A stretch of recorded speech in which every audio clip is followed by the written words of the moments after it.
హోలీ పండుగ ధూమ్ ధామ్ గా చేసుకోవచ్చురంతా. ఎంత రుద్దినా రంగులు పోతలేకుండొచ్చు.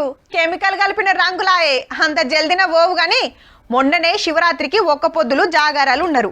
అంతకంటే మొదలు సంక్రాంతి సంబురాలు జోరుగా నడిచినాయి 2 తెలుగు రాష్ట్రాల్లో.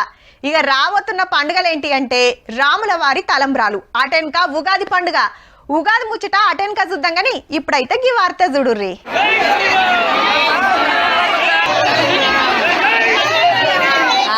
రాముల వారి తలవాలే నేనంటే నేనని పోటీ వడి కలుపుతున్నారు అక్కలు. ఈ తంతుతోని భద్రాచలంలో రాముల వారి కళ్యాణ పనులు చాలైనట్టే.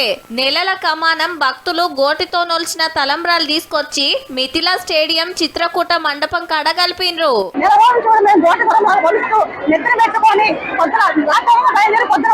అంతకు మొదలు సీతారాములకు పెద్ద పూజలు అభిషేకాలు నడిచినాయి. అటెన్క రోట్లే పసుపు కొమ్ములు దంచే కార్యం. అదైనాక అత్తర్, బుక్క గులాల్, పసుపు కుంకుమ, పన్నీరు కలుపుతారు. ఏడనైనా తలంబ్రాలు పసుపు రంగులుంటాయి, కానీ రాముల వారి మాత్రం గులాబీ రంగులుంటాయి. భక్తులందరికి అందాలే కాబట్టి ఏం తక్కువ 200 క్వింటాల అక్షింతలు కలుపుతారట. ఎక్కడెక్కడికి వెళ్ళో వచ్చిన భక్తులందరిది చిన్న మురిపెం కాదు పో. రాముల వారి కళ్యాణం తలంబ్రాలు కలుపుతున్నామంటే మా జన్మల సుకృతం అనుకుంటున్నాము.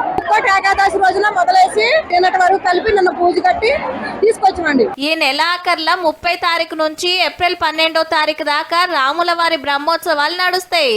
6వ తారీఖు తలవాలు, 7వ తారీఖు పట్టాభిషేకం. అప్పటికే మళ్ళీ చెప్పుకుందాం తీన్రి.